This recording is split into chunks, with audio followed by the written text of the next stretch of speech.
Eu vou compartilhar com vocês a minha tela, aquele esqueminha que vocês já sabem, ok? Então, nós vamos começar o nosso assunto de hoje falando sobre leis trabalhistas. Tá? Claro que ninguém vai sair daqui, gente, um especialista em lei, ninguém vai decorar número de artigo nem nada disso. Mas, para a gente entender o RH, a gente vai precisar entender algumas leis, tá? Então, eu quero abrir com uma pergunta e aí eu vou liberando o microfone de cada um para saber a opinião de vocês, ok? Então, eu vou começar pela Priscila, que é a primeira pessoa que está no alto aqui para mim. Já está sorrindo aqui, né? Porque vocês veem a minha tela, mas eu vejo vocês, gente. Então, vamos lá. Deixa eu só colocar a presença do Caio, que está entrando, e para o Elton também. Então, vamos lá. Priscila, na sua opinião, o que é que faz o RH? Espera aí. Você está no mudo. Espera só um minutinho. Deixa eu tirar do mudo. Tirei. Vamos lá. Eu acho que é onde, por exemplo, as pessoas são contratadas, onde é feito os contratos, esse tipo de coisa. É onde ajuda também a empresa a andar, né? Acho que passa tudo por ali.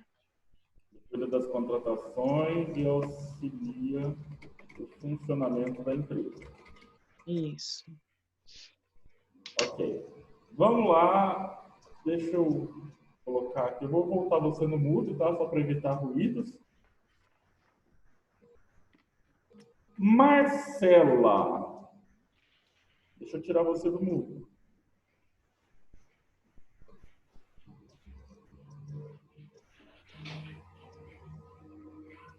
Ó, não sai do mudo nem na porrada.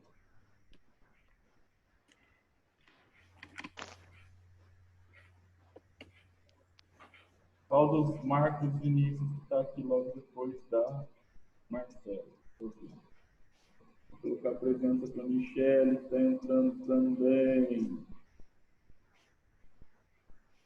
Vamos lá, Marcos. Vamos tirar você do mudo. Marcos Vinícius, os dois são Marcos Vinícius. Isso que é difícil, né? Arthur. Vamos você, então. Eu não. Não.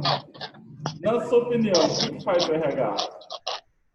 É isso que ela falou, eu acho, né? Tá. Elton. Bom dia. Bom dia. Na sua opinião, o que é que faz o RH? O RH, ele faz a recrutação, né? Ele cuida da parte também de... Como eu posso dizer? Dinâmica da empresa. Acho que é isso. Tá. Amanda, você gostaria de acrescentar alguma coisa aqui no que eles falaram? Não, eu concordo com eles. Concorda com eles, então tá bom. Rafael, tirar você do mudo. E você, o que você acha que o RH faz?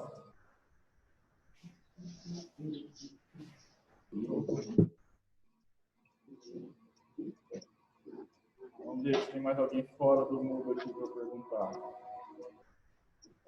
Bom, então vamos seguir, gente, só para a gente não demorar demais aqui. Deixa eu explicar um pouquinho para vocês, então. O que vocês falaram está correto. O RH, ele cuida, sim, da contratação, seleção, ele vai realizar dinâmicas dentro da empresa, às vezes, para mudar comportamento, tentar mudar comportamento dos funcionários, mas ele também faz uma coisa, gente, que o pessoal esquece. Todo mundo morre de medo do RH, né? O RH parece um bichão, né? Do tipo assim, oh meu Deus, ele vai me mandar embora a qualquer momento, né? O RH te chamou, o pessoal entra em pânico, né? Ai meu Deus, é hoje, né? Gente, o RH realmente ele tem essa função de contratação e demissão, mas o RH ele também tem a função de cuidar do dia a dia do funcionário dentro da empresa. E aí, gente, é uma coisa que muitas vezes é deixada de lado. A função do RH, além de contratar e demitir, é verificar como está o ambiente de trabalho, o comportamento do trabalhador, se ele tem os equipamentos adequados para se proteger, se ele usa ou não esses equipamentos, calcular o pagamento, verificar se esse pagamento está correto, hora extra, falta, benefícios. Tudo isso é função do RH. Então, gente, o RH significa, não sei, acredito eu que vocês sabem, significa recursos humanos. Ele tem esse nome porque recurso é algo que a empresa pode usar para realizar a sua atividade. Então, a gente tem os recursos financeiros, que é o dinheiro que a empresa precisa. Temos os recursos tecnológicos, que são maquinários, equipamentos. E temos recursos humanos, né? Por que recurso humano, gente, é um recurso? Porque a empresa não precisa de pessoas para funcionar? É só a gente pensar o seguinte: não está todo mundo preocupado atualmente porque não tem pessoa para trabalhar, porque está tudo isolado? Significa, então, que as pessoas são necessárias para o trabalho ser desenvolvido. É um recurso. Eu tenho o financeiro, vai cuidar dos recursos financeiros. Eu tenho, de repente, o administrativo, vai cuidar dos recursos da administração. Eu tenho um RH que vai cuidar das pessoas. Então, a função do RH é cuidar dos funcionários. Ok? Só que o que acontece? Antes de eu mostrar algumas coisas aqui, deixa eu explicar para vocês. A gente tem uma situação que é o seguinte, gente. Quando o Brasil acabou, né, com a escravidão, que a gente marca um momento histórico antes e depois do fim da escravidão, a gente começou a ter uma grande quantidade de pessoas que precisavam de trabalho, porque antes o escravo ele era visto como um objeto.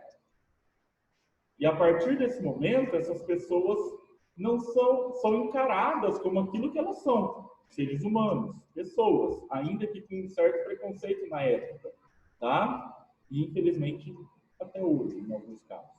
Mas isso não vem ao nosso conteúdo. Mas só para a gente entender, então, o que aconteceu, gente?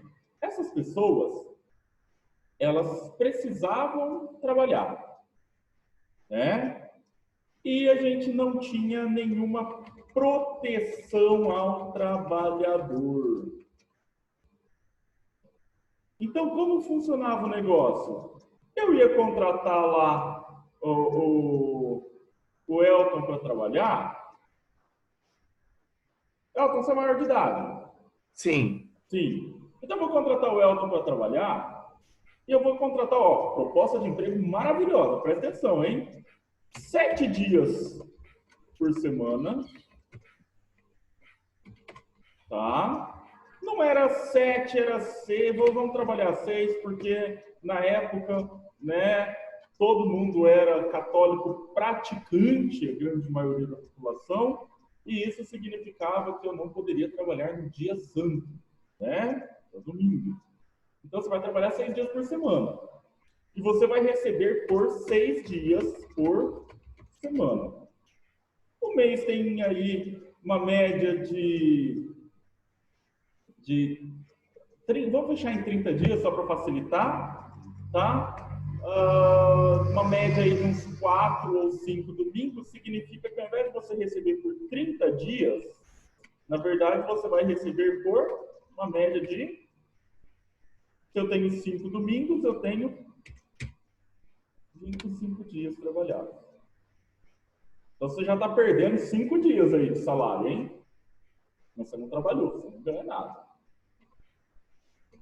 Você não vai ter férias, porque isso não existe. É coisa da cabeça de vocês, tá?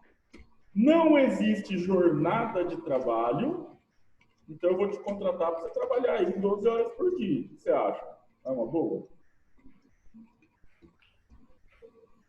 12 horas? 12 horas por dia. Se precisar ficar um pouquinho mais, você fica, porque você tem que ficar e não tem hora extra. Eu vou te pagar, vamos fazer de conta que o dinheiro da época é o dinheiro de hoje, eu vou te pagar 500 dinheiros. O que você acha dessa proposta de emprego? Nem sonho. Nem sonho. Nem sonho, né? Então tá bom. Então agora vamos mover para um próximo. Quer ver? Espera só um minutinho. A Priscila é mulher. E aí, eu poderia contratá-la? Ah, Priscila, é mulher, né? Eu posso te contratar pagando 300. O mesmo contrato que está aqui na tela, mas ao invés de pagar 500, eu vou pagar 300. Gente, pelo amor de Deus, não achem que eu estou falando que a mulher tem que ganhar menos. Eu estou colocando para vocês como era o pensamento da época, tá? Então, a Priscila vai ganhar 300, é mulher mesmo. Mas hoje esse pensamento ainda em algumas empresas prevalece, né? Nós vamos falar sobre isso mais para frente. Uhum. Tá? É errado. Eu não apoio esse pensamento, tá, gente? Só que tinha uma outra situação. Por que eu vou contratar o Elton, que é homem adulto? Ou a Priscila, que é mulher e adulta, se eu posso contratar uma criança para fazer o mesmo trabalho, e eu pago lá 150 por criança. Tá? E, gente, aqui eu não estou falando de um marmanjo chamando de criança, um marmanjo de 15, 16 anos, não, tá? Eu estou falando de crianças de 8, 9 anos de idade. Ok? E eu ia contratar para fazer essa mesma jornada de 12 horas de trabalho por R$150. Olha que coisa justa. Né? Não vai mudar o caráter? Então, assim, gente, não existia salário mínimo, não existia jornada de trabalho, não existia férias, não existia descanso semanal remunerado. O trabalho da mulher não tinha nenhuma regulamentação. Sabe por que a ideia era que eu poderia pagar muito menos para a mulher? Porque a obrigação da mulher na época, na cabeça das pessoas, era o quê? A mulher, a obrigação dela é cuidar da casa e dos filhos e do marido. Era isso que se pensava. Se ela está trabalhando, é porque ela ainda não casou. Então eu posso pagar menos para ela, porque ela está só aqui. É uma frescura que ela está fazendo aqui, ó. Né? E a criança podia pagar menos porque ela é mais fraca, ela não vai conseguir fazer o mesmo trabalho. Tanto, gente, que era muito comum na época, quando a mulher anunciava que ela ia casar, ela era mandada embora. Por que ela era mandada embora? Porque agora ela tem família. Se ela tem família, ela vai cuidar da família. Casa. Né? Da casa. Então, gente, é um absurdo. Né? Eu acho, pelo menos, essa ideia um absurdo. Tá? Se alguém discorda, ok. Vou aprender a respeitar, mas eu não concordo. Né? A Michelle falou que também falava que quando mulheres engravidas e tinham licença, elas ganhavam... Não, esse é o pensamento de hoje, Michelle. Na época, nós estamos falando de 1900, 1920, mais ou menos, ainda nem se pensava nisso, porque para ela engravidar, na época não se pensava em gravidez fora do casamento. A mulher que engravidava fora do casamento, na época, ela era o pior tipo de ser humano que era considerado na face da Terra. Tá? Nós estamos falando de 120 anos atrás, mais ou menos. Nós vamos chegar onde você está comentando aqui também, assim como o que a Priscila comentou. Você está certa, mas esse é um pensamento mais moderno já, tá? O que acontece, gente? Por volta de 1940, 40, a gente tinha uma situação que era o seguinte: o mundo estava vivendo a Segunda Guerra Mundial, tá? Nossa, Marcelo, mas isso é história, não é administração. É, mas muitas vezes a gente precisa entender a história do mundo para entender alguns conceitos do que o mundo gera para a gente, ok? Então, vivíamos a Segunda Guerra Mundial e os trabalhadores começaram a sair do campo e ir para a cidade. Por quê, gente? Porque o Brasil era um país que ele era predominantemente agrário. O que é isso? A maior parte da população brasileira vivia no campo e do campo, ou seja, plantando. O Brasil, ele vivia da exportação de alimentos, grãos, tá? A gente aí pegamos um finalzinho, talvez, do ciclo da borracha também, mas isso aí vocês estudam na aula de história na escola, ok? Mas o que aconteceu? Se o mundo estava em guerra, significa que a economia dos países que estavam na guerra estava ruim. Se essa economia estava ruim... Gente, deixa eu só falar uma coisa. Vocês estão, em geral, no mudo, mas vocês podem tirar do mudo para falar comigo, complementar alguma coisa, ok? O que aconteceu? Se a economia estava ruim, a gente não conseguia exportar. Tá? A gente não estava exportando. Se a gente não estava exportando, não tinha trabalho para esse pessoal no campo. O que esse pessoal do campo teve que começar a fazer? Bom, se não tem trabalho no campo, deve ter na cidade.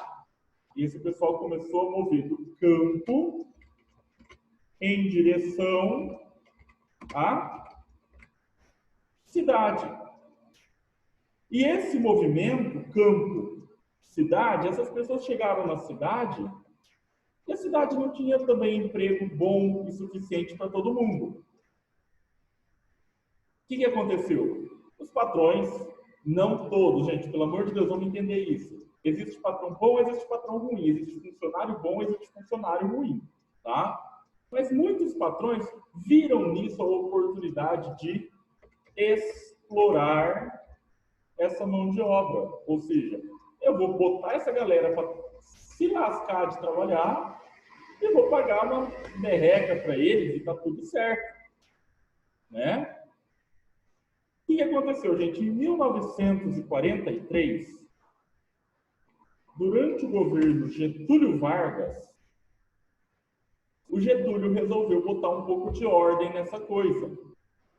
Então, o que ele fez? Ele juntou essas leis que a gente tinha, trabalhistas, e para auxiliar esse processo de urbanização, ele criou um texto chamado CLT. O que é CLT? É Consolidação das Leis Trabalhistas. Então, o que ele fez? Ele reuniu todas essas leis de trabalho, e tinha uma lei aqui, outra ali, e criou outras para regulamentar o trabalho. Então, o que ele criou lá? Primeiro aqui, ó, importante da gente falar, salário mínimo. O que é, né? Todo mundo já ouviu falar do salário mínimo, né, gente? O salário mínimo, vocês podem argumentar, falar, mas o salário mínimo é muito pouco, cara, não dá, é baixinho. Gente, é baixo, concordo com vocês. Mas pensemos o seguinte, é preferível você ter a garantia de que vai receber pelo menos aquilo, né, o salário mínimo, do que o patrão resolver que ele quer te pagar. Né? A Priscila não ficou feliz com a minha proposta de emprego lá de R$300 por mês? O Elton, então, também, né, deu pulos de alegria com meus R$500. Tá? Então, gente, eu concordo, o salário mínimo é baixo, mas é uma segurança que o trabalhador passou a ter a partir desse momento aqui. Ele também criou a Carteira de Trabalho e Previdência Social. Tá? Esse é o nome completo, nome e sobrenome da carteira de trabalho, tá, gente? É carteira de trabalho e previdência social. O que é isso, né? Por que ele criou isso, gente? Primeiro, porque você poderia ter ali tudo registrado, né? Todos os empregos por onde você passou.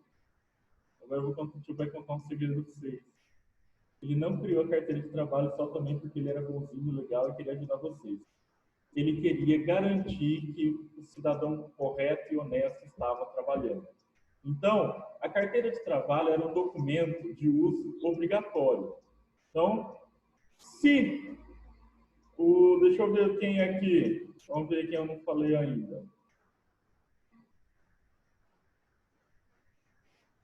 Bom, não sei, mas vamos pegar aqui o Elton maior de idade, foi parado na rua pela polícia e ele está sem a carteira de trabalho dele na mão. Vixe, Elton, vai em cana, Elton. Cadeia. Era preso. Em nome da lei. Tá? Isso, em nome da lei. Ia preso, gente. Tá? Por quê? Porque ele estava cometendo um crime chamado crime de... Olha que bonito, gente. Vadiagem. Se você estava em idade para trabalhar, não tinha sua carteira de trabalho, ou não estava trabalhando, ou não estava procurando um emprego, você era um vadio, você ia preso. Tá? Gente, imagina numa crise econômica se eu tiver que prender todo mundo que está desempregado. Não vai, né? Não tem como, gente. Então, esse foi o motivo da criação da carteira de trabalho. Outra coisa, gente, ele criou férias anuais.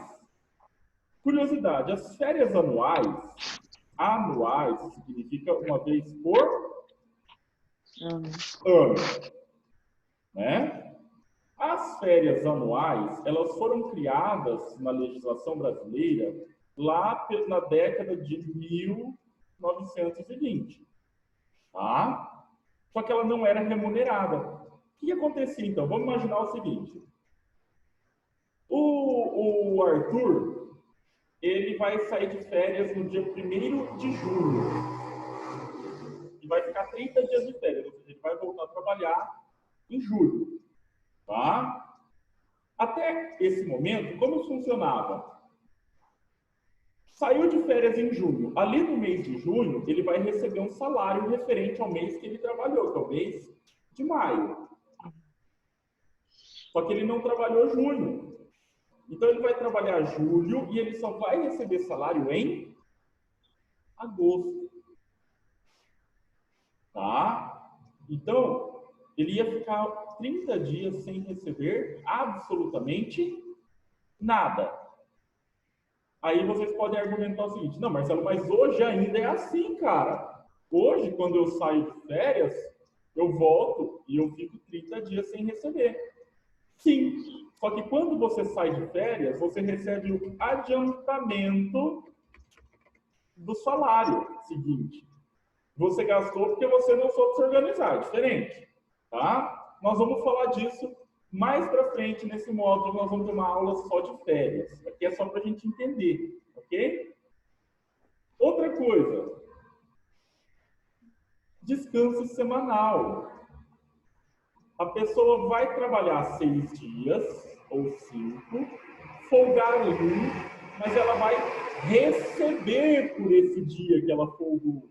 Ou seja, você vai receber por 30 dias de trabalho, e não só pelos 25 daquele exemplo que eu dei da proposta de emprego, tá? Tranquilo até aqui, gente? Sim. Então tá. Sim. Eu vou marcar aqui, ó, hoje nós estamos encerrando a nossa aula aqui, nas férias anuais remuneradas, tá? Eu vou te mandar um print disso aqui lá na sala, espera só um minutinho.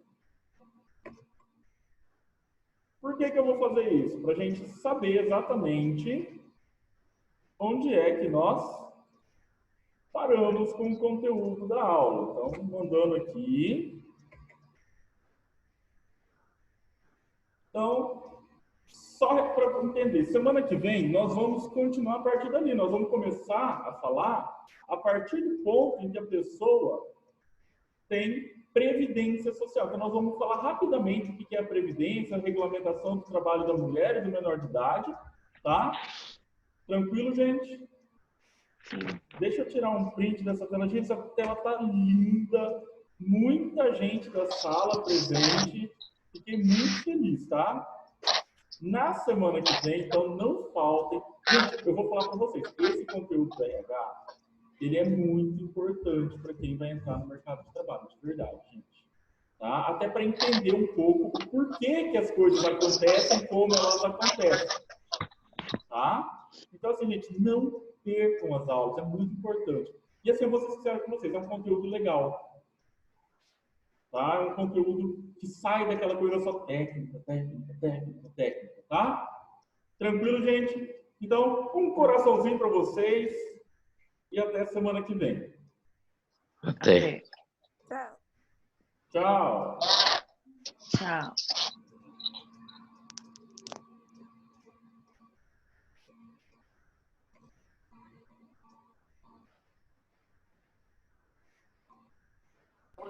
Tchau, Marcelo. Boa semana. Para você também.